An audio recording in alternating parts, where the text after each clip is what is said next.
Hey, everybody. Hey, welcome to this latest episode of Movies Merica. Spoiler warning.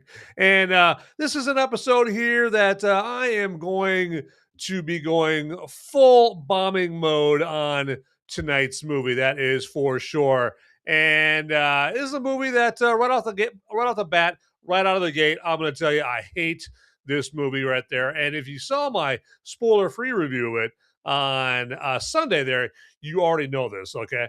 And so, yeah, if you like this movie that we're going to be talking about in this episode, The Bride! Exclamation point. If you like it, if you dig it, this is not the show for you unless you want to come in here and give me some blowback and all of that stuff here through the live chat and all of that right there. So, but before we get to that, hey, let's get to this.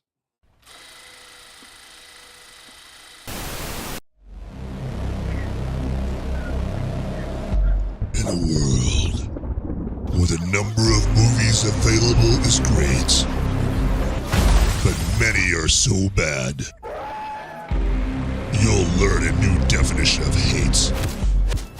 One man sifts and reviews through the movie sludge. One man will be the movie cop, jury, and judge. He goes by many names, but you know him by Movies Merica.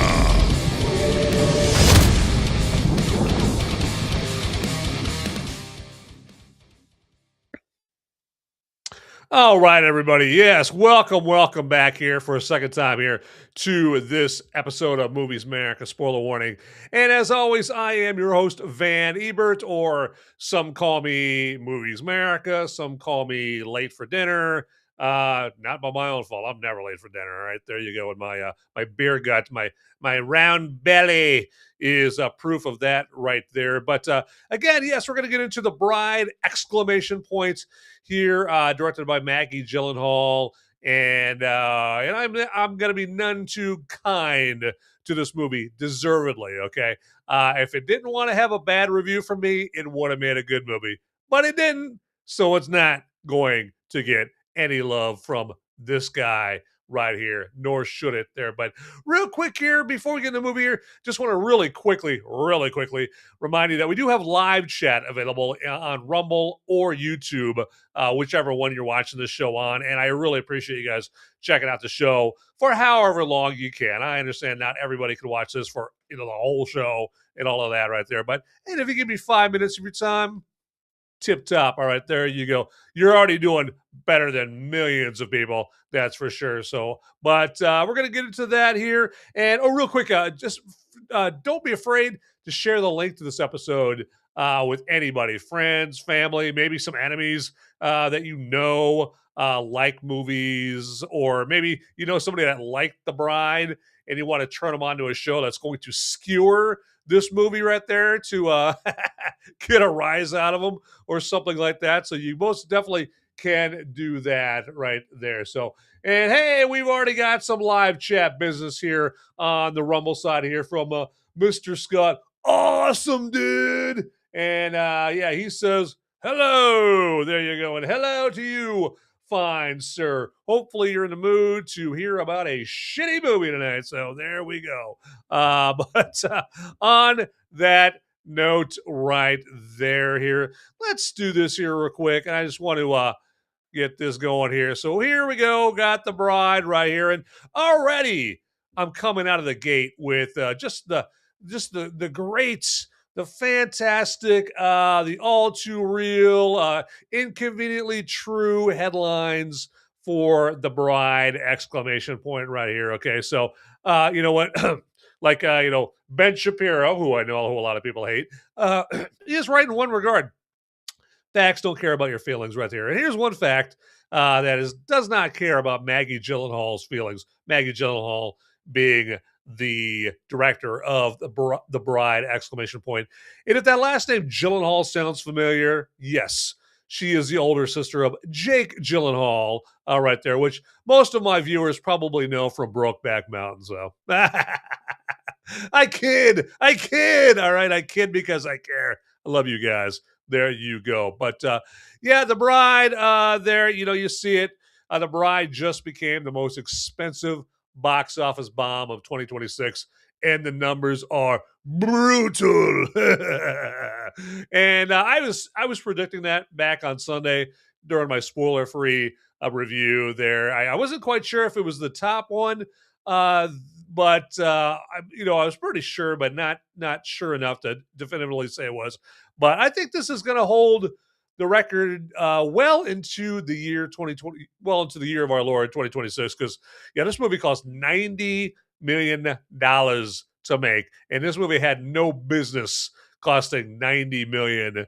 And so that means there, if you do simple math, if you're a big movie maniac and you know the equation that spells out how much a movie has to make in order for it to even break even, it means you have to make 2.5 times your budget. Okay, because you not only have the cost of the movie, you have the cost of the marketing there as well. So you make 2.5 times how much you spent on the movie, and then you break even.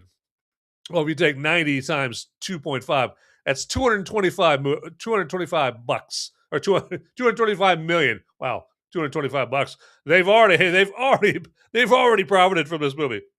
They're already in the black. I've only got to do is make $225 right there. But pump the brakes. That was my slip on the banana peel.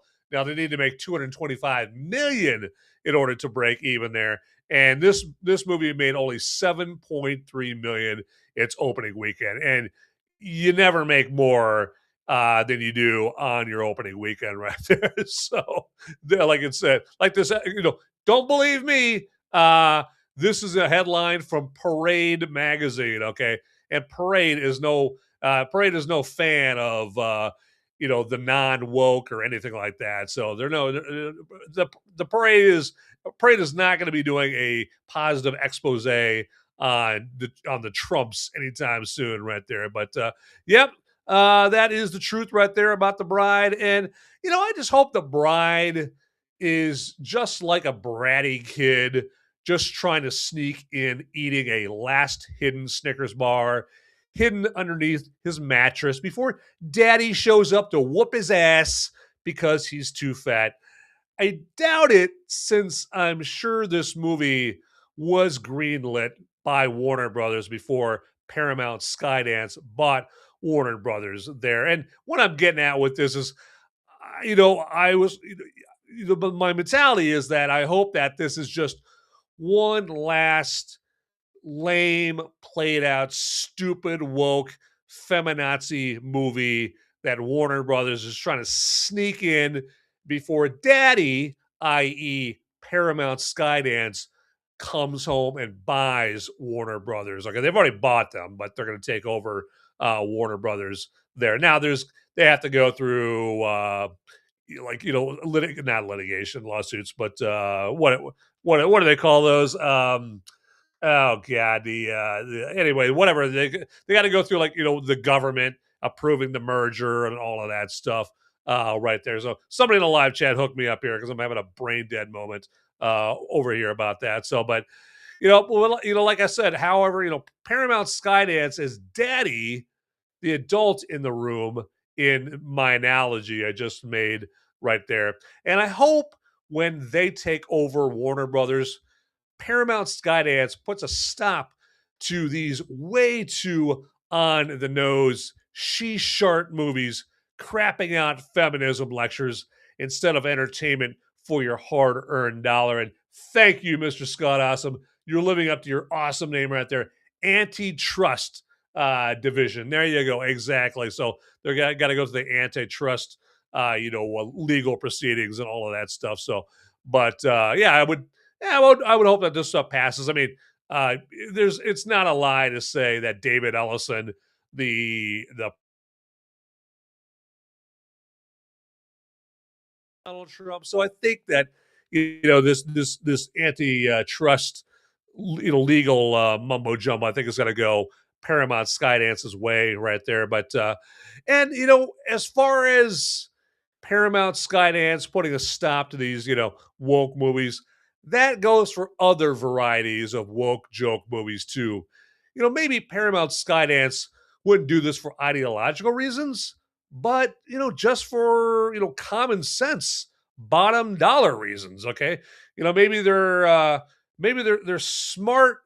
Maybe they're smart leftists, which I know is an oxymoron, but maybe they're smart enough to know, okay, yes, I really want to make a bunch of movies about how white men are bad and black people are great and men suck, women rule. America is founded on slavery, which America invented. There, of course, and I wish we could make a whole bunch of movies all about those subjects right there, but those movies always bomb. We always take a financial bath, because there's only like 3% of the country that really likes those kinds of movies right there. We always take a bath on those, so we can't make those. So because that's the financial reality, I'm not going to be greenlighting, the new movie from the next movie from Maggie Gyllenhaal. Men suck, nothing like that. That's not going to be getting greenlit right there. These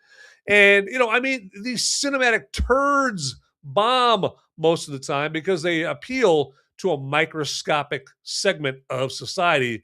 So why keep making them? Now I say microscopic, but they are very loud just because that microscopic segment I refer to, they do own the media. Okay. And the media is something that a lot of people, the normie norms, the norma norms, all of them, they watch NBC and ABC and CBS, and they watch Entertainment Tonight and Access Hollywood and all the media. They watch the TV shows. They watch HBO and Oprah's channel and all of that stuff. And so because of that, they're loud, but it's a small microscopic segment of the nation that runs all that stuff right there. So it's easy to fool people into thinking, oh, hey, well, this new movie that's coming out called Men Suck. Oh yeah, there's everybody in the country loves that movie. Oh yeah, everyone's on board with that message right there, but not really. Okay, it's just they just have a stranglehold on the media right there. But let it be known, make no mistake. Yeah, there are plenty of dum-dums out there in America. That fall for that. Oh, I heard it on NBC. It must be true. It was on a show on HBO. It must be true. Oh my God. So sure, all the whiny theater kids who slurp these cinematic turds up will screech and they'll whine about them not being made anymore. But who cares? Let them cry themselves to sleep in their safe spaces. I don't give a shit, if the theater kids are all upset or anything like that. So, but real quick here, let's say, I was talking about Maggie Gyllenhaal here a little earlier, and, just because, I want you to see her beautiful face. And just in case you don't know, Maggie Gyllenhaal, she played, she replaced, what's her name? Anyway, she was Rachel Dawes in The Dark Knight. The one that got blown up, and she's the Rachel Dawes character that Batman Bruce Wayne was pining over, within in the movie The Dark Knight. And there's a scene where the Joker, remember, he shows up with all his thugs, to the cocktail party or whatever, and he's harassing everybody at the party, and then he lays eyes on Rachel. And that's when Heath Ledger as the Joker, that legendary, performance of the Joker from Heath Ledger. That's when Heath Ledger had to do some of the best acting, not some of the best, the best acting of his whole career, when his performance called for him to walk up to Maggie Gyllenhaal and say, "And you are beautiful." Best acting of his career, because there's no way he meant that line whatsoever here. And take a gander, and you'll see why. That's my opinion. I was thinking about this moment because on the one hand, we've had all these interesting, films come out just this year. Chloe Zhao with Hamnet, Lynn Ramsey with Die My Love, Kristen Stewart with The Chronology of Water. But on the other hand, there's only 8% of films that were made by women. Mm-hmm. And that's a 7-year low. Mm. What do you think that says? thinking about whether to say this. Say it. I think that it's fine. Like when we make little movies, cute, or like go make your little movie.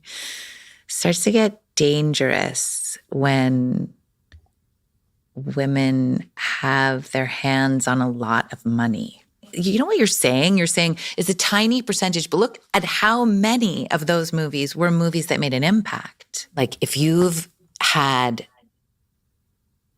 your mouth shut for so long, almost like a geyser, like having your hand on something. Well, when it bursts, it's going to come out really powerfully and with a lot of energy. And I wonder if what's happening culturally is gonna, okay, I will say one thing about this. It's gonna bring like an unstoppable response, maybe especially from women. I will say, and I don't know if I've said this out loud before,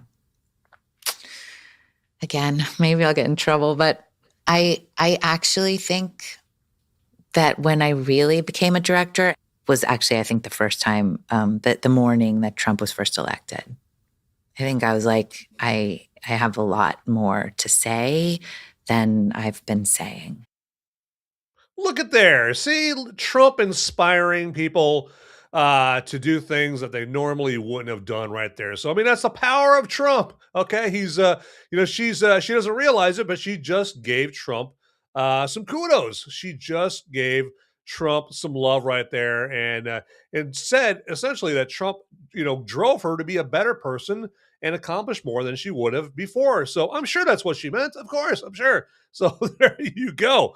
And I say that as a guy I'm like, all right, I certainly don't think Trump does everything right there. But I do know he's the lesser of two evils. He's much better than what we could have had right there. And, me saying that, actually he's still, the best president I've ever had in my lifetime right there. I mean, even better than Ronald Reagan. And I say that in spite of, his little personal picadillos and his mannerisms and all that stuff. A lot of which I don't like, but I love his policies. I like his gusto. That's for sure. But all right. So yeah, just aren't you glad that I gave you a chance to gaze upon the beauty of Maggie Gyllenhaal, who played Rachel in The Dark Knight, and Heath Ledger had to sell that she was actually beautiful. Did you enjoy that? I know you did. I know you did. Speaking of Batman.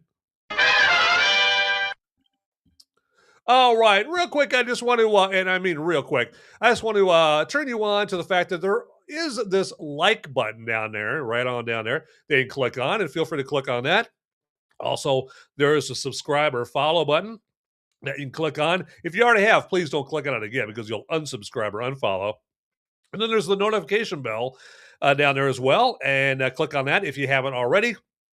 All that means is you're just going to get a lowly email, just one email letting you know when there's a brand new, piping hot, fresh, delicious, lip-smacking new episode of Movies Merica on its way to you and available to watch right there. So, pardon me, I'm up. That just gave away the fact that I'm drinking a beer here on the side right there because that's a classic beer burp right there. But so in case you're wondering, like, why is he burping so much? That's not very classy. Yeah, I blame the beer. Okay, but lastly, really quickly, this is directed to my viewers of this episode that didn't have a chance to watch it live, like Mr. Scott. Awesome. All right, we're still going to be able to communicate with each other here, all of you that are watching the recording of this instead. But we're just going to have to do it via the comments section, which is also below down there, okay? And when I point down there, I don't mean my crotch. I mean the comments section right there. Ladies, don't get your hopes up, all right? But yeah, so get in the comments section. And yeah, let me know, hey, what'd you think of this episode? Did you think it sucked balls? Is it kind of meh? Or were you like, you're my episode is so great, you're ready to put on a wedding dress and propose to me right there. So those kind of comments are always welcome, always welcome there. But anyway, enough about that. See, I told you I was going to try to make it quick, right? There you go. All right. Okay, let's get into this a little further here again. And let me do this right there. Let's do that. There we go. And so here you see, of course, we've got, one of my favorite actors, Christian Bale. We all, even see him there in his first role there in Empire of the Sun, directed by Steven Spielberg back in 1987. We've got, let's see if I can name all these movies here. We've got American Hustle right here. That, of course, is him as Patrick Bateman, and American Psycho. This one, I am guessing that's. So I was going to say that's him in Shaft with Samuel L. Jackson. He was like the main bad guy in that movie there, but he looks a little too old for him to be that right there. So that might be him in. That's not him. I'm just gonna make a not so educated guess. I'm gonna say that's him in The Prestige. Right here, this is him in. What is that? Is it? Vice. That's it. Vice, where he plays Dick Cheney. There. This has got to be Terminator Salvation. It's the Terminator movie that came out a year after The Dark Knight. This one, I have no idea which one this is. I don't know if that's looks like he's in some post-apocalyptic, like some dystopian future kind of garb there, but as as a glam rock, like a lead singer in a glam rock band or something like that. And this one, I have no idea what that is. It's just not a big enough clue. It's just that picture is way too obscure. I don't know what that is right there. So, but maybe speaking of that picture, maybe Christian Bale should have just kept making Batman movies. Okay, I mean, my God, what a fall from the height of his powers from a few years ago. I mean, Christian Bale is wasted in this reunion between him and his Dark Knight co-star, again, the director of this movie, The Bride, exclamation point, Maggie Gyllenhaal. And I don't know. I have no freaking earthly idea what Bale was thinking doing this movie. I mean, I don't know if maybe him and Maggie Gyllenhaal have just gotten along famously, since they were in The Dark Knight way back in 2008. So that's like 18 years ago, and he just wanted to support his friend or something like that. So, which I respect that. I mean, I'm down with that. But also at the same time, I'm like, why? So I've got a little thing called a paradox going on right there. I mean, we haven't seen Christian Bale in anything in 3 years, and I didn't even occur to me until he was in this movie, and I was like, yeah, we haven't seen him in forever. I mean, I think the last thing he did prominently, like the last big thing that it was Thor: Love and Thunder, and that was part of 3 straight movie failures he was in. Right before he took that 3 year break. Again, he's in Thor 4, Thor: Love and Thunder. There was that big flop with a bunch of stars in it called Amsterdam, and then he did this played out kind of lame Netflix movie called The Pale Blue Eye. It was a straight to Netflix movie. And then after those flops, he decides to come back with this. I mean, he has fallen quite a bit from his last good performance in Ford v Ferrari, and that was like in 2019 there. So now at least we can, hope upon hope for his career to get a resurgence, because he has been confirmed to be in Heat 2. So Michael Mann is making a sequel to his legendary 1995, crime thriller Heat, and he's going to be in that. And they don't know if he's going to be he's going to play Vincent Hanna, that Al Pacino character there, or if he's going to play like Chris Chaharless, that was a character played by the late great Val Kilmer. They also might try to bring in like Neil McCauley, Robert De Niro's character, and maybe he'll play that role. It's supposed to be Heat 2 is based on a book written or co-written by I just said his name, the director, Michael Mann. and it's a book that kind of goes back and forth in time, where the characters are old and then they're young and old and young and whatever, and that kind of thing. So that's supposed to come out next year. I think Heat 2 is supposed to come out next year. Leonardo DiCaprio is pretty close to being confirmed in it. I think Adam Driver is supposed to be in it too. And then maybe Bradley Cooper as well. So some hard hitting guys, some hard hitting actors are supposed to be in Heat too. So maybe that'll be the the punch in the arm, the jolt that Christian Bale needs to maybe conjure up some kind of modicum of respect in Hollywood again. There, I mean, I'm sure he's still respected, but um, just like actors before him, John Travolta and Russell Crowe, you fall in hard times sometimes, right there, and you just got to claw your way out of it. Matthew McConaughey, right? Remember the McConaissance, where he was starring in nothing but a bunch of goofy, dopey rom coms, and then eventually he jumps into more serious movies like The Lincoln Lawyer, and he does True Detective and the Dallas Buyers Club, and whammo blammo, Matthew McConaughey has a career again. So the so-called McConaissance there. So, but yeah, it hurts me, man. Or it cuts me deep, Shrek. It cuts me deep, Shrek, to have to talk so low about Christian Bale there, because I mean, I like Christian Bale. I mean, especially. Well, the first thing I saw him in actually was American Psycho, and he played Patrick Bateman. And I remember watching him in that movie, and I was like,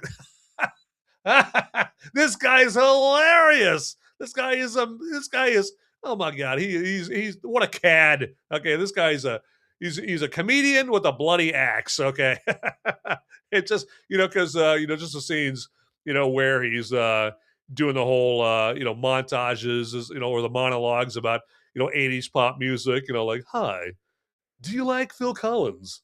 Yes, Phil Collins had such a soothing sound throughout the 70s, but it was characterized by his self-reflection and tales of his previous loves. Now this is Sussudio. Great song," just doing that whole monologue.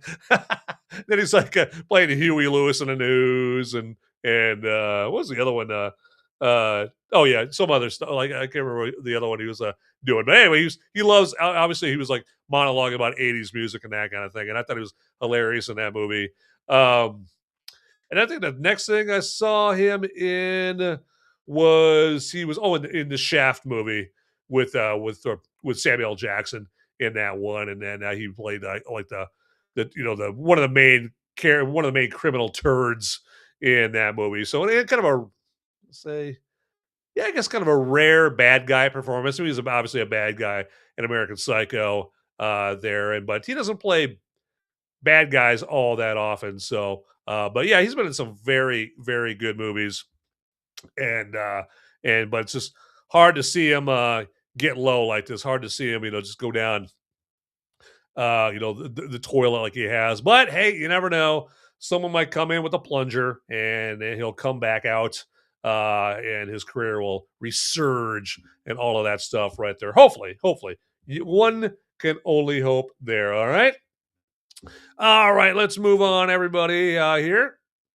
And let's get to a segment here that always quenches my deep down body thirst here. And that, of course, would be brew review time.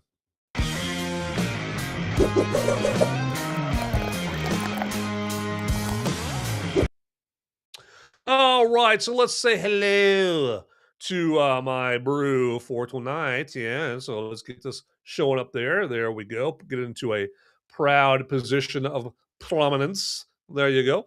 And as you see here, we've got a non-satanic black goat right here. So you like that disclaimer? Like, oh yeah, this is the black goat beer. Oh, whoa. Hey churches, hey religious leaders. No, this is the non-satanic black goat. Calm down, all right? It's still good, all right? If you drink this, you're still good with the Lord, okay? Because this is the non-satanic black goat, okay? There you go. So yeah, they're just trying to basically put out those religious controversy flames, I guess there.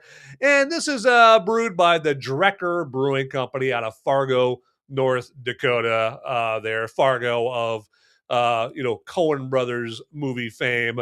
There, so and this beer is designed, or actually, it's marketed as a friendly dark beer that defies the intimidating look of its pitch black pour. And so, if I was actually pouring this into a glass, you'd see how pitch black it is. Pitch black like Satan. Oh, wait, sorry, my bad. I'm sorry. They said it's non-satanic black goat right there. But they do say it's friendly. And how does Satan try to weasel his way into everyone's life? He tries to be friendly. So maybe even though they call it non-satanic black goat, this could be the official beer of the Prince of Darkness himself. I don't know. But you know what? I'll take the chance for the show with, for all of you right there, because I appreciate you guys watching the show right there. So I will take on the risk that maybe I am, drinking,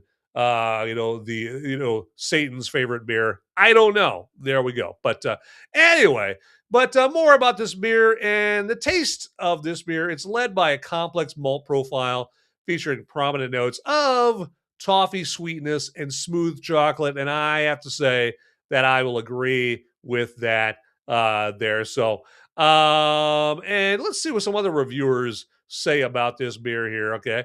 Because, I don't want you just taking my word for it. Okay. I am just one man, one lowly man.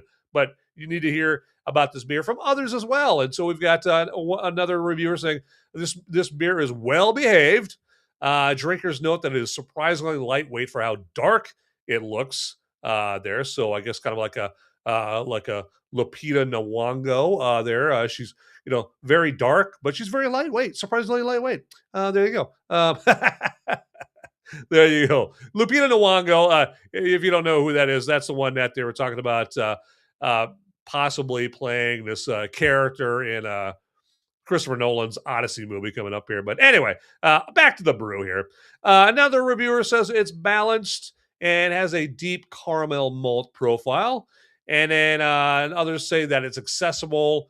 It's frequently recommended for people who will usually avoid dark beers because it lacks the intense char or heavy roastiness of many stouts right there. So, you know what? Positive accolades all around for this beer right here. Okay.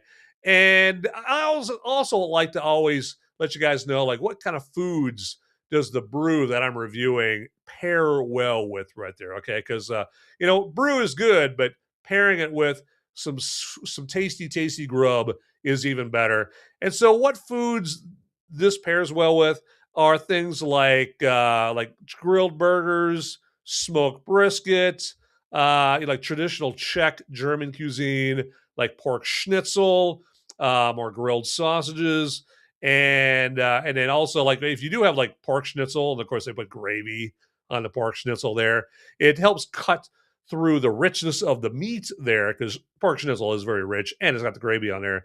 And this is supposed to cut through the richness and cut through the savory gravy right there. Okay. And then also goes good with roasted chicken or Peking duck there. Goes good with cheddar as far as cheeses go. Cheddar, Gouda, or Gruyere. Can never say that word right. Gruyere. There we go. Or salty pub snacks like soft pretzels with beer cheese. Man, I'm making myself hungry right now. Salted cashews or jerky. And also mushroom dishes as well, like mushroom risotto or truffled mushroom pizza, that kind of thing. So, the list is long and distinguished.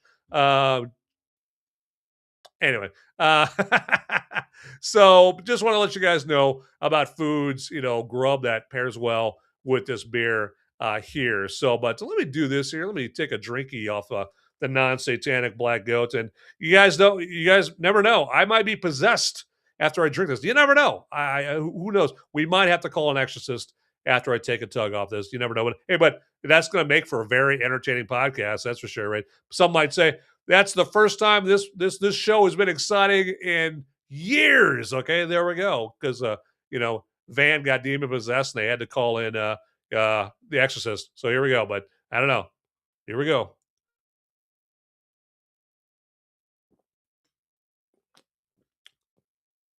Mm, mm. It's so good. Yeah, there we go. Did I get you? Did I get you there for a little while? There you go. All right, I feel something changing inside of me. I don't know what. Now, oh my fingers, they look like demon lizards now. Ah! Hey, I said Heath Ledger was a brilliant actor before. Top that Heath Ledger. All right, there we go. That's brilliant, brilliant acting there. But so yes, I would recommend the non-satanic black goat, especially since I just proved that it doesn't possess you with demons, at least not right away. And and since it is a obscure brand, it's definitely not the most prominent beer that I've ever reviewed on here. Okay. Uh, some ways to get your hands on this would be like the app called Open Bar on your phone. I think Open Bar is available for both Android and iOS now. And then we've got Uber Eats. Now that if Uber Eats is going to deliver this to you, this beer has to exist in your area. Or you can go to gopuff.com, and that's a website that specializes in like getting beer to anybody anywhere in the world. Okay, so if you live in let's just say Tehran, Iran, well, it might not be a good idea for beer delivery guys to go to Tehran right now. But let's go with Prague. There we go. You live in Prague, and you want to get your hands on some non-satanic black goat, but you don't live anywhere near Fargo, North Dakota. Well, gopuff.com is the website that's supposed to be able to give the guy in Prague or the gal in Prague get them this beer in their hand. But it's going to cost us some scratch, that's for sure. But hey, do you want it or not? All right, there you go. So, but I just want to give you some ideas or some ways to get your hands on this beer here, because I don't want to hog it all for myself right there. But anyway, enough speaking of brew right here. It's time to move on. All right, let's do this.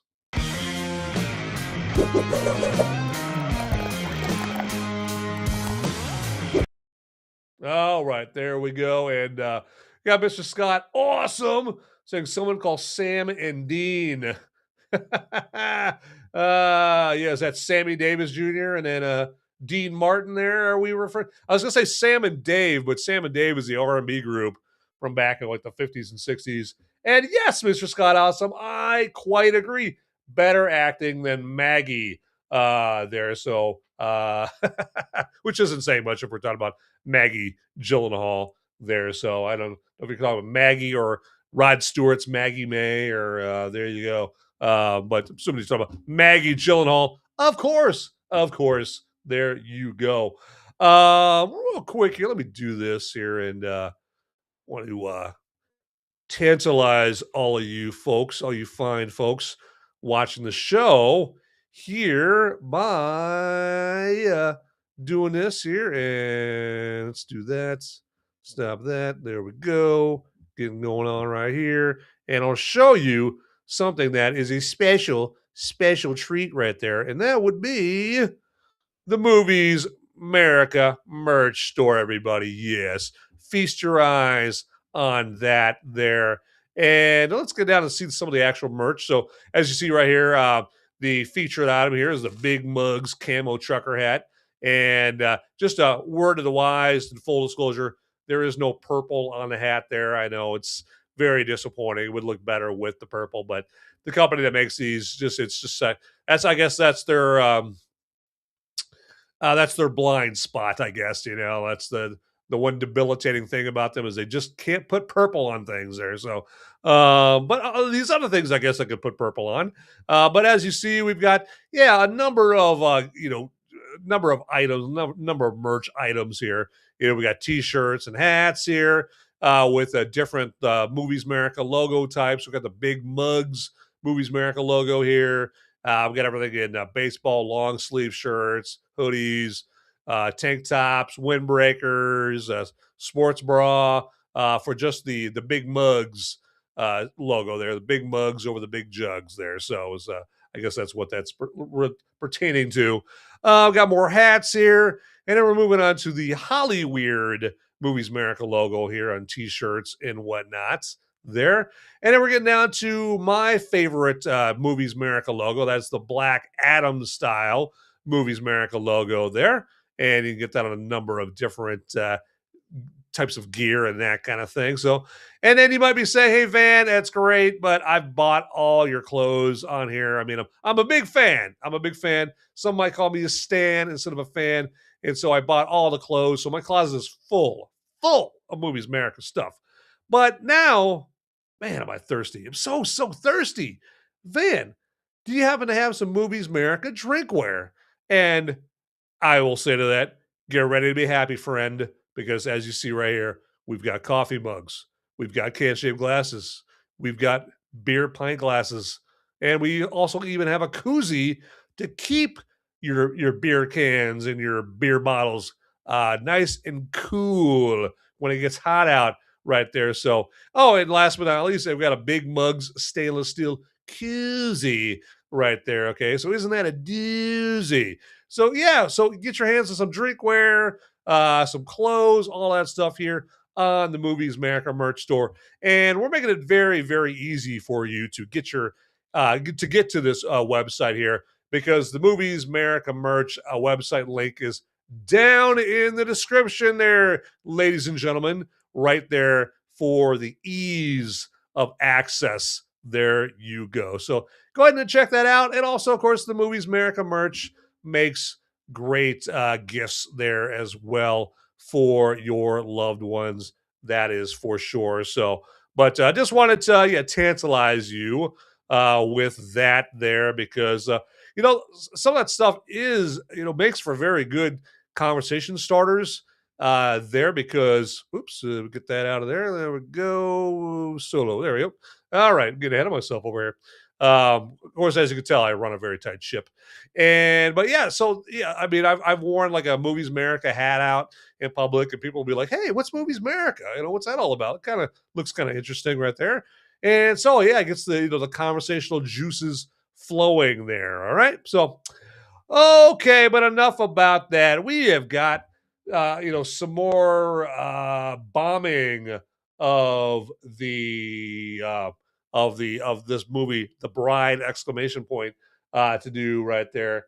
And we got Sam. Okay, Mr. Scott also says Sam and Dean. They hunt supernatural thing. It was a TV show for 15 years. Okay, is that okay? Is that the show literally called Supernatural there, or is that a show like where they're like ghost hunters or something like that? So because yeah, I'm old. So when someone says Sam and Dean, I think Sammy Davis Jr. Like, hey man, that's a stone cold gas man. All right, he's a cool cat man. Oh yeah, groovy. All right, let's sing along with some of my songs, man. Okay, so that's Sammy Davis Jr. right there, and Billy Crystal does a great impression of. Did you guys hear that in the background? It was my Alexa going off, and it freaked me out. So if you saw me do that for a second, it was my Alexa scaring the hell out of me. But then when I hear Dean, I think Dean Martin, who never met booze he didn't like. Yep, so Dean Martin. But cool. Yep, there you go. But I love it. I love it. I love it. So let's do this here real quick, and we're past the merch, and let's talk about some more The Bride! Exclamation point there, shall we? And more bad news on the Bride! Exclamation point front there. Okay, so for all you The Bride! Exclamation point fans out there, yes, more not so nice news there for you. But this what I have to say about this here is there are plenty of women directors who have at times been smart enough to know how to make a good movie. And no, movies are not where you work out your personal little issues there, okay? And of course, the reason I bring up women directors is because obviously The Bride! Exclamation point was directed by a woman director, which I have no problem with women directors if they make great movies. Love them, Love them. All right. I'll take my movies from a man. I'll take my movies from a woman. You can have a chimpanzee direct a great movie, and I'll love that movie too. I don't care. Just entertain me. All right. There you go. I don't care about what uh, about what genitalia you have. Okay. I just want an entertaining movie, and if you're a great director, man or a woman, I don't care. But you know, I think that's, like I said, movies are not where you work out your little personal issues, at least not in a movie where you can't manage to ingeniously interweave your personal message into the movie in a way where it's still entertaining. Okay. I mean, Catherine Bigelow, I mean, she's a prominent movie, a female director here.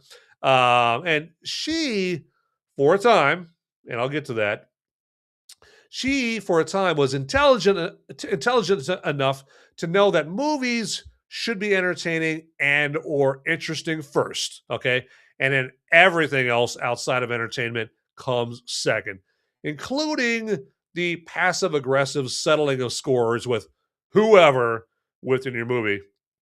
Now, Catherine Bigelow, in case she's not familiar to you, she's the one who made Near Dark, okay, so the great vampire movie back in the 80s there with the late great Bill Paxton, Lance Henriksen, Jeanette Goldstein. Okay, great movie. They're Adrian Pasdar. Okay, she also made, of course, this little movie you may have heard of with this little guy named Keanu Reeves and another guy you may have heard of named Patrick Swayze called Point Break. Okay, there we go. So she made Point Break in 1991 there. She had some help from her husband at the time, James Cameron. You may have heard of him there, where I think he wrote part of the movie there. Then she also, I think right before Point Break, she did Blue Steel. Okay, and Blue Steel was a movie where Jamie Lee Curtis plays like this woman NYPD cop there. Now that's a great example. Blue Steel is a great example. It's a great what's the word I'm looking for here? It's the great blueprint for anybody that wants to make a movie where you want the woman to be a badass, where you want the woman to be strong and empowered and handle her business without being annoying and preachy and pretentious and all that stuff. Look no further than Blue Steel with Jamie Lee Curtis for that, because you'll watch that movie like, not only is she can handle herself, I really care about what's going to happen to this character here. Okay, unlike Captain Marvel right there, where Captain Marvel, obviously she's able to handle herself. She's like one of the most powerful superheroes in the world, but she's just portrayed as this pretentious, uppity character where you're like, I don't care if Thanos kills her, great. If he doesn't, I don't care. I really don't care about what happens to her. Actually, I personally would prefer Thanos kills her. But anyway, Jamie Lee Curtis in Blue Steel, she's a very empathetic character, and she's a great example of how you do female empowerment in movies right there. And then we have The Hurt Locker. Catherine Bigelow did The Hurt Locker there, which introduced the world to Jeremy Renner. He had been in movies before that, but also that's the movie that Catherine Bigelow won her Oscar for, the Best Director Oscar as well. Well deserved. The Hurt Locker, kick-ass movie. Okay. Then after The Hurt Locker, she did Zero Dark 30, another phenomenal movie, fabulous movie out there about the hunt for Osama bin Laden. But Zero Dark 30 is fantastic. So every one of those movies, love it. Okay, chef's choice right there, top choice, 100% USDA excellence. Okay, phenomenal director, Catherine Bigelow. Well, until she got caught up in falling for all the BLM bullshit they were peddling about police just loving going up to random black guys and killing them. Okay, remember that whole thing that started with like Trayvon Martin and Michael Brown and the hands up, don't shoot crap. And then we had, of course, St. George Floyd, who, the police helped him kick his drug habit there. So yeah, she was Catherine Bigelow with the list of movies that I gave you right there. That's not even all the movies that I listed for her that were fantastic. All right, she was a phenomenal director, and then she got, she's a woman. Okay, she's a woman, and I have no problem making this broad statement. Women would even admit this themselves. They're more emotional, so they're more susceptible to emotional pleas and that kind of thing. And so you get real scum like BLM that uses women's emotional vulnerability against them, and so they do that whole thing where like, oh, this poor black guy he wasn't doing nothing. He was just sitting there in the park bench reading his Bible, and then these cops came up and just blew a bullet in his brain. That kind of thing. And women are emotional enough. Not all women, but some of the weaker minded ones are susceptible enough to believe that crap right there. Okay, not do any of their research. Maybe it's not like these black guys were committing a crime at the time or anything.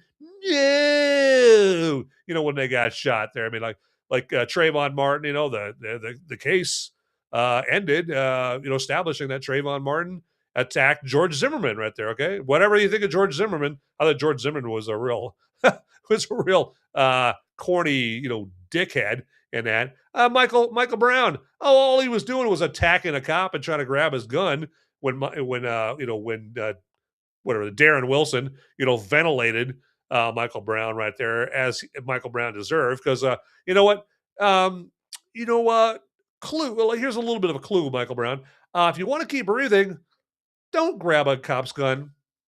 Just word of the wise right there. But all that to say is Catherine Bigelow bit that BLM bullshit, bit that BLM bait, hook, line, and sinker, and directed the stinker, that rhymed, known as the movie Detroit. Okay, and that movie Detroit was about there. I guess there was riots in Detroit, and then some dirty racist cops went in. I think they killed some black people there at a hotel there in Detroit. So, and you know what? If those racist cops did that, it was proven that they were racist. Yeah, they should be nailed to the wall and go to jail and pay for their crimes and whatnot. That's if it can be proven, and we know that they did wrong and they weren't just doing something that that they needed to do to make sure that they could go home to their to their family and all of that stuff. But if they legitimately were doing racist shit, then yes, they should be nailed to the wall and that stuff right there. But so she bought the BLM bullshit, and then of course Catherine Bigelow even went out and listed the names like Trayvon Martin and Michael Brown and all of that stuff there. So just proving that she bought that again, that BLM bait, hook, line, and sinker right there. And so she made this movie Detroit. If she had just made the movie Detroit and said nothing about BLM or Trayvon Martin and all that stuff, then I'd be like, okay, you just want to make an historical movie, and this historical movie just happened to be made about a historical event that took place in Detroit that involves some racist cops and some black people. All right, hey, there you go. Hey, make whatever movie you want. There you go. But when she paired it with peddling the BLM talking points, that's not a problem with it.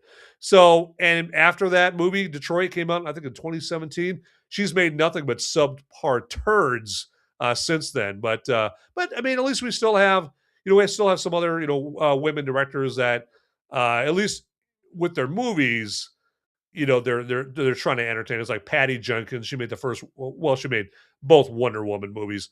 The first Wonder Woman movie, she succeeded at entertaining us. The second Wonder Woman movie did not entertain us, but it wasn't because of wokeness or anything like that. It was just a terrible, terrible movie right there. That's for sure. All right. So, but moving on. Real quick here. Should probably address this right here. So, right here, as you see here on the screen, this is something that refutes anybody that is trying to say that, hey, the only people that are saying bad things about the Bride movie are just misogynist, men out there that just don't want to see women be able to do anything good and don't believe in women's rights. Okay. And allow me to pair, that narrative and totally torpedo that narrative with some of those annoying, inconvenient facts, okay, shall we? So the demographic for the film, The Bride, exclamation point. So demographic for this film's opening weekend, point to a film that was confused about who its audience was. According to Deadline, Screen Engine / ComScore's post-track exits revealed that the audience was 53% female. No, 53% male. Yes, those evil men went and saw this movie. Okay, but was there more than that? That more women that went and saw it? Well, if you know anything about a percent, you know that it couldn't possibly be more than males because males went in there at a percentage of 53%.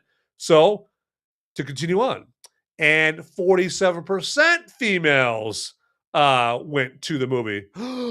Sisters, aren't you supposed to support your fellow sisters? My God, you misogynist females out there. My God, the males carried the water for this movie. More males, more of us evil men went and saw this movie. And hey, I can count myself in that number. I obviously went and saw the movie. There you go. I'm supporting women directors. Okay. Continuing on, with 39% of that male demo being over 25 and 27% of the female audience being over 25. This means that the younger male audience, which normally eats up all things horror, didn't respond to the film's marketing, but hints at an audience who did see it that's scaled older because of what appeared to be something that leaned towards the art house crowd there. And it did lean towards the art house crowd.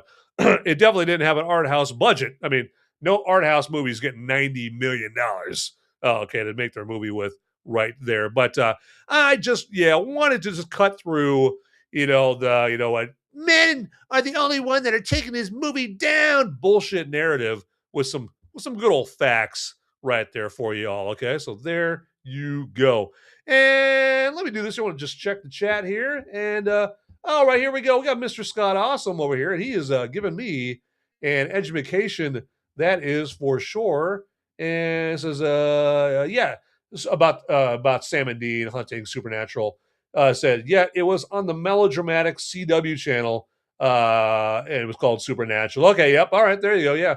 I think I saw it. I think I can't remember if it's Hulu or Netflix or one of those streaming services where I see it every once in a while, like in my algorithm on those there. So I was trying to think of the show like that, the melodramatic show that has to do with like the occult and all that stuff that has that super hot Nina Dobrev in it. But that's the Vampire Diaries that has Nina Dobrev in that. And so, hey, if you're a USDA grade A heterosexual red-blooded male, just Google Nina Dobrev, and I think you'll share my opinion about her right there.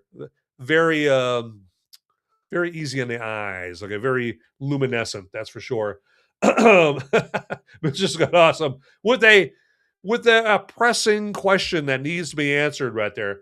Who bombed more, Maggie or Iran? And you know what? I would say Maggie right there, because I call this movie the biggest bomb this side of Tehran. That's for sure. So yeah, Pete Hegseth had nothing to do with this bomb here. That was all Maggie Gyllenhaal there. So beautiful Maggie Gyllenhaal, that's for sure. So all right, what should we do next here, everybody? Well, I know what we should do next here. What we should do is get to my all-time favorite segment of every Movies Merica spoiler warning episode, and that is the movie military moment, okay? And just to explain what that movie military moment is, it's the part of the show where I just give myself a few minutes to pay tribute to a brave service person who was awarded the Congressional Medal of Honor for their actions in warfare there.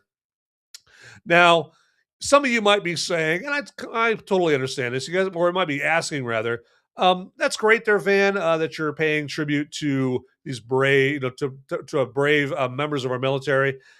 What the hell does that have to do with movies, man? No, I mean, I implore you, Van, explain to us what the connection is. And I will. I most certainly will. You guys deserve that explanation, but not until this.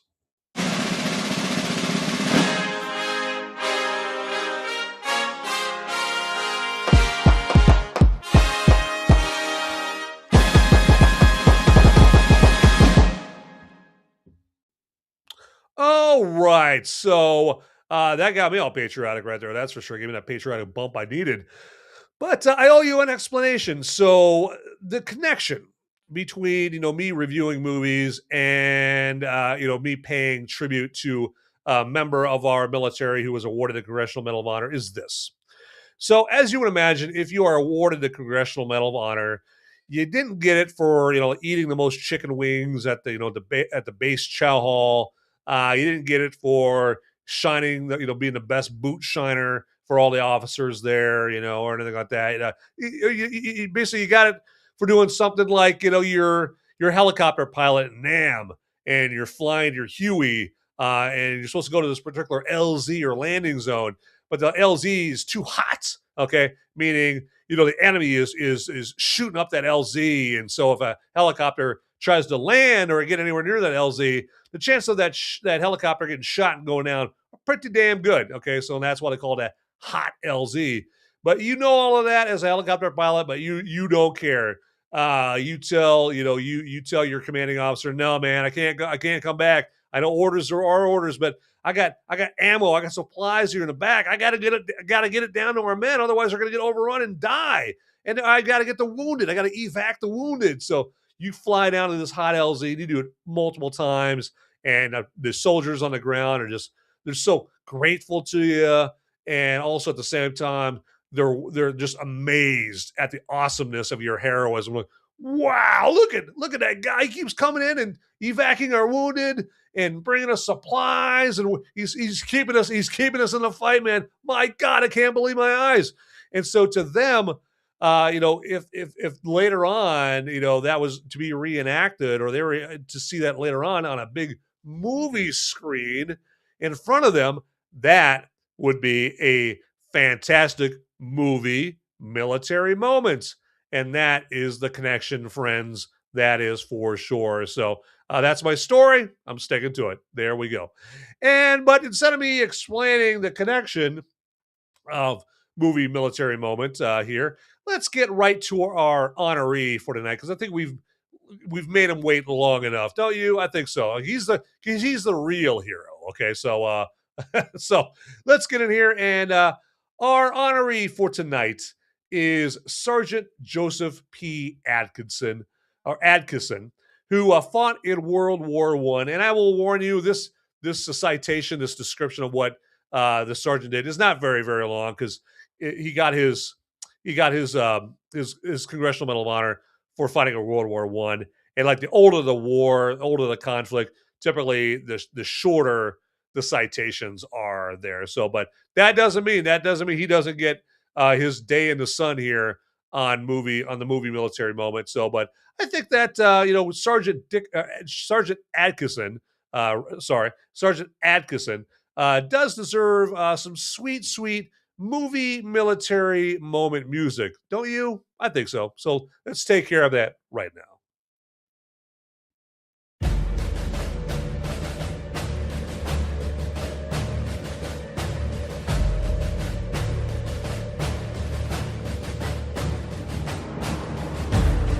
This is the movie military moment. And for this movie military moment, we pay tribute to one Sergeant Joseph P. Adkison, who fought for us in World War I near Bellecourt, France. And let's find out more about what the good sergeant did to be awarded the Congressional Medal of Honor. When murderous machine gun fire at a range of 50 yards had made it impossible for his platoon to advance and impossible to take cover, Sergeant Adkison, alone with the greatest intrepidity, rushed across the 50 yards of open ground and directly into the face of the hostile machine gun, kicked the gun from the parapet into the enemy trench, and at the point of the bayonet, captured the 3 men manning the gun. The gallantry and quick decision of this soldier enabled the gun to view this doom in advance. And we salute you, Sergeant Joseph P. Adkison, for your bravery, your courage, your intrepidity, and your confidence, and tribute to your full men right there. Okay. So, that has been the movie military. All right. See, I told you that was a very short citation. Very, very short there. Now, as you get into recipients of the Congressional Medal of Honor for like newer conflicts, like the Korean War, Vietnam, the first Iraq War, the GWAT or the Global War on Terror, those, especially the Global War on Terror recipients, their citations can get pretty long. But unfortunately for Sergeant Atkinson, yeah, his citation was not very long right there. But sometimes, I mean, that's one of those things. Like that's a reason that some military members that did do heroic things as well. The reason that those people did not get a Congressional Medal of Honor, or the reason that some have like these really short citations, is because you either have like a commanding officer that just isn't a good writer, or they were under heavy fire, and they're in a forward position where they're their lives are in danger and they're getting bombarded all the time. And so you don't exactly have a whole lot of time to write 6 paragraphs of a citation. That's for sure. So there you go. But that doesn't erase the honor that Joseph B. Atkinson, bestowed upon himself and his family right there. So it's great to hear about heroics like that, and I love every second of it there. Okay, but yeah, hopefully you guys appreciated the tribute to a true hero, because every day we hear about people being heroes that aren't really heroes. Okay, like what was your teachers are heroes? Like, oh really? Did a teacher like jump a beachhead there in Iwo Jima and take out a bunch of Japs that were about to Kentucky Fry a bunch of other Marines right there? And did a teacher pull the pin on a grenade and jump into a German pillbox and fall on it and kill not only himself but a bunch of Germans? Did a teacher do that? Yeah, I think we're kind of watering down the term hero right there. So when we're applying it to teachers, that's for sure. Teachers are important, but let's not get it twisted. They're not heroes. They're just they have an important job, a very important job. Like garbage man, very important. If we don't have garbage men, we have trash piling up all over the city, and then it's chaos. Okay, there you go. If we don't have teachers, we have a bunch of dumb American kids. Yeah. Anyway, moving on. All right. So that has been the movie military moment.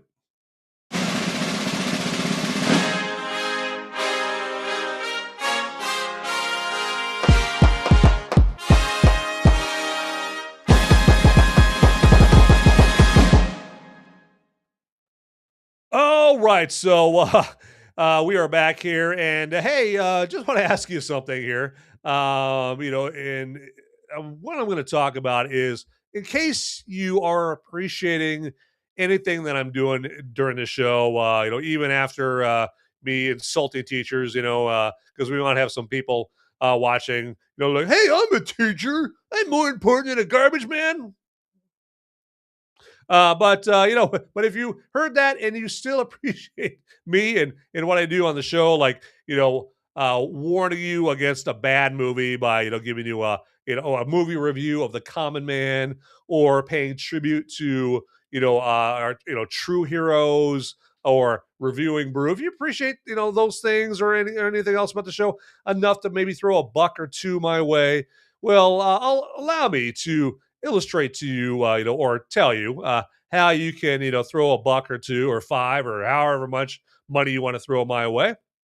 And so first, we'll do it via the Rumble way. So if you're checking out the show on Rumble, all you got to do is, in the live chat window, all you got to do is go down to the very bottom of the live chat window, and down by where you type in your little live chat message, you're going to see a little button there with a $sign on it. And you just got to click on that, and that'll pop up another window. And that'll just ask you how much you want to donate to this guy right here. And that's it. Very simple, very easy. All right. So that's how you do a donation on Rumble. Also on Rumble, we've got the tip button there on Rumble right there. And that's right down there as well. And that's the button that literally says the word tip. Okay, so just a tip right there. So no, not that tip. There you go. Come on, people. Come on. Get your mind out of the gutter right there. So, but yeah, you can also throw money my way via that tip button. It's just you do it from the Rumble wallet is how that works right there. And then if you happen to be watching me on the YouTube side, then it works very similarly on the YouTube side as far as throwing any money my way. So that's also done in the live chat window on YouTube. And down at the bottom of the live chat window, of course, again, down where you type in your message, there's a button down there as well, but it's a dollar bill button. And so when you click on the dollar bill button, it'll pop up another window. It'll ask you how much you want to give to this knucklehead right here. There you go. And that's all there is to it. Very simple, very easy right there. But enough of begging for money from me right there. I want to take a opportunity to welcome a very, very good friend of mine, Channel 2 Action News, up in the live chat on the Rumble side, saying, let's go, Van! Absolutely. And you know what? Let's go, Channel 2 Action News. And Channel 2 Action News, do you have any top stories for us tonight or anything like that? So, do we have dogs, attacking, like a mailman and ripping his arm off? Or do we have any sweet car chases that you're catching in the Channel 2 Action News chopper, anything like that? So I'm intrigued there, Channel 2 Action News. So please keep us informed right there, please. But while we're waiting on the news update right there from Channel 2 Action News, want to let you guys know what movie that I'm going to be going over next week. And the movie this week is a movie from last year. Okay, so I'm kind of doing a mild retro review because the box office for this week is dead, very dead. All right, it needs to be brought back to life, but it's not going to happen this weekend. It's going to be a very dead, very boring box office weekend right there. Now, the weekend, a week from this weekend, that'll be a fun box office weekend, and I will reveal what movie I will be going over that week, but not yet. All right, you must wait. But the movie for this next week here is the movie Nuremberg. Okay, Nuremberg. It's the movie that stars Russell Crowe as who's he? Which German Nazi baddie is he in this? Anyway, he's one of Nazi baddies that's at Nuremberg. Who's on trial there during the Nuremberg trials. It's got Michael Shannon in it. What's his face right there? Rami Malek. Remember Rami Malek? He won the Best Actor Oscar for playing Freddie Mercury in Bohemian Rhapsody, and some other actors there as well. And so I think it came out like last November or December or something like that. So, but I'll be checking that out. Nuremberg, and then giving you a spoiler-free review of Nuremberg this next week here, or on Sunday afternoon, I should say, on the Movies Merica live show Sunday afternoon, which comes on at 4 p.m. Eastern, 3 p.m. Central, 2 p.m. Mountain, and 1 p.m. Pacific on this Sunday afternoon. Nuremberg right there. Now, I know this Sunday is Selection Sunday for March Madness, but you know what? You can pause that. Actually, they might not even. Now, I think Selection Sunday won't be on until after my show is over with right there. So there you go. Problem solved. There you go. Or you can pause your college basketball games or something like that for a few minutes right there, and check out the show for a little while. Maybe 5-10 minutes. Pause the game so that way you can fast forward through all the stupid commercials that they see. I mean, how many times can you watch those Limu Emu commercials, right? I mean, am I right or am I right? So there you go. And then, of course, a week from tonight, I will be going over Nuremberg in more detail on the very show that you're watching right now, Movies Merica. Spoiler warning. There you go.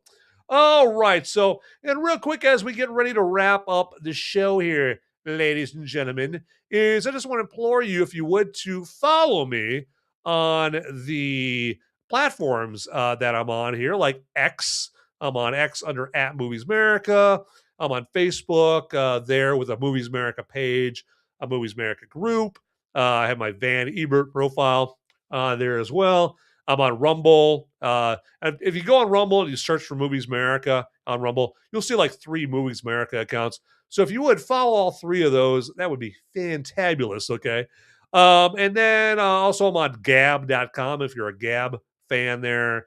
And I'm on Instagram as well. So yeah, check out all those platforms right there. And yeah, please follow my accounts on those platforms. That would be fantastic. And then, hey, if you are feeling enterprising, hey, feel free to DM me, direct message me on my X account at Movies Merica. And in case you don't know how to direct message somebody in X, you just got to go to their X profile, and up towards the top there's an envelope button. Just click on the envelope button, and that's how you direct message them. So and then yeah, let me know, hey, Van, I followed you on this platform and that platform and that platform, etc., etc., and then I will follow you back on those platforms as well. Please give me your username or user ID or whatever, whatever your name is on those platforms. That way I know the right one to follow and all that stuff. So because hey, you scratch my back, I want to scratch your back too in the most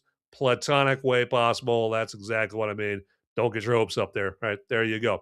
All right, here we go. But again, just want to thank everybody that checked out the show here, especially to my good buddies, Mr. Scott Awesome and Channel 2 Action News up in the Channel 2 Action News chopper for jumping in the live chat and making the show even more awesome there. And again, feel free, don't be scared. Just forward the link to this episode or forward the link to the entire show to all my channels to anybody that you even remotely suspect, in your family or amongst your group of friends that are into movies whatsoever. And also another reason to do that is, obviously, we all have like streaming services like Hulu and Netflix and Amazon Prime and all that stuff, right? And you're going through there and those things, those you see lists of movies that it presents to you, that it wants you to watch this movie and that movie, or presenting you all these movies to watch, right? So that's where Movies Merica past episodes come in nicely. Is if you see a movie and it really just gets your eyeballs staring at it, and you're like, man, I don't know if I want to invest over 2 hours in this movie because I don't even know if it's any good. Well, what you do is you fire up Rumble or you fire up YouTube and just type in Movies Merica and then the name of that movie. Pretty damn good chance you're going to find my spoiler-free review. That's the Movies Merica live episodes there. And just to check it out. Just check out my review. Now, I know some of my reviews typically are like 45 to 50 minutes long. All right. And I don't blame you. You don't want to watch, a 45-minute to a 50-minute show just to get an idea about how good a movie is, right? So what I would recommend is just fast forward to like the 45-minute mark of the episode, and that's where I have my final thoughts about the movie. So check that out right there. And again, another way I'm helping you out, people. There you go. And I'm saving you, a potential waste of over 2 hours long in your life there. Okay, so you're welcome. There you go. All right, so we're getting ready to wrap up this episode right here. But as always, get out there, people. Those movies aren't going to watch themselves. See you. Howdy, my movie maniacs and my fellow freedom-fueled film fanatics. Would you do me a favor and check me out at solo.to/Movies Merica? That's where you would go for a one-stop shop for all the links that have to do with me, Movies Merica. And then also, if you want to check out the audio-only podcast versions of my Movies Merica live episodes, that's my spoiler-free reviews that I do on Sunday, you can go to moviesmerica.com or Apple Podcasts, Google Podcasts, Spotify, iHeartRadio, places like that. And then, actually, if you would also check me out on the social media sites like X and Instagram and Facebook and Gab. And I'm on those locations all under @Movies Merica. So it is very easy to find me out there, all right? So get to it, everybody. All right, thanks for watching. Later.